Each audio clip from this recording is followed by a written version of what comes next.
Halo semuanya, pada hari ini kita akan mempelajari mengenai tujuan penulisan artikel ilmiah. Oke, jadi langsung aja kita akan mulai.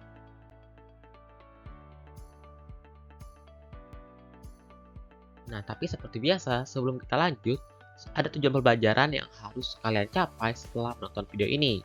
Jadi, kalian semua itu diharapkan untuk dapat menjelaskan tujuan penulisan ilmiah dengan benar dan juga dengan tepat. Oke, jadi selamat belajar. Ya, jadi salah satu kekuatan suatu peradaban manusia adalah pada kemampuan peradaban tersebut dalam menemukan atau menghasilkan suatu gagasan, menceritakan, dan mengupayakan agar orang lain dapat mengetahui gagasan tersebut. Nah, jadi melalui upaya tersebut nih teman-teman, kita dapat menjembatani kesenjangan antara diri kita sendiri dan dengan orang lain, sehingga secara bersama-sama dapat mencapai suatu tujuan dengan lebih kuat. Nah, untuk mencapai tujuan tersebut, maka kita perlu adanya satu saluran untuk dapat mengekspresikan pemikiran dan gagasan kita dalam satu komunitas akademik yang sama. Nah, jadi salah satu saluran yang dapat memfasilitasi kebutuhan tersebut adalah publikasi artikel ilmiah. Nah, jadi publikasi artikel ilmiah bukan hanya terkait dengan pencapaian individu seorang dalam menyampaikan gagasan atau penemunya.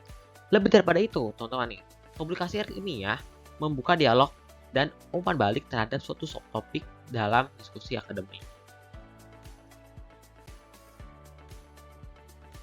Nah, jadi teman-teman, tujuan utama dari artikel ilmiah adalah untuk menyebarkan pengetahuan baru, memperluas pemahaman tentang suatu topik, dan mendorong diskusi serta penelitian lebih lanjut dalam bidang yang relevan.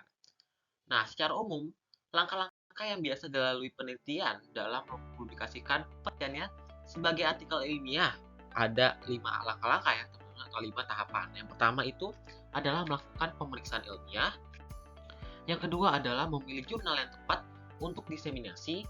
Yang ketiga ada mengembangkan konten artikel serta mengikuti panduan standar. Yang keempat ada menyesuaikan gaya penulisan dengan instruksi penulis yang diterapkan dalam jurnal. Dan yang terakhir, menyiapkan dan mengumpulkan artikel. Berikut itu adalah langkah-langkah yang biasanya dilakukan oleh peneliti.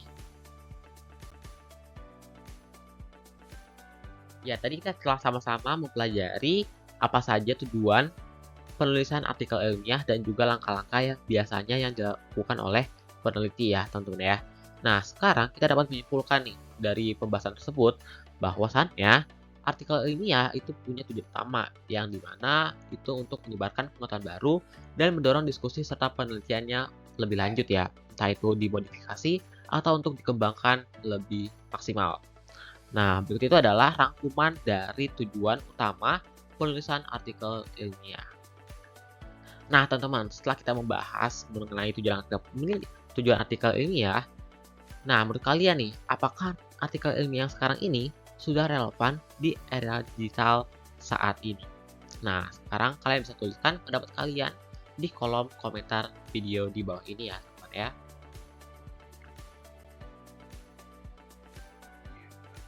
Oke teman-teman, jadi kita sudah ada di penghujung video dan hari ini kita telah mempelajari apa saja tujuan penulisan artikel ilmiah.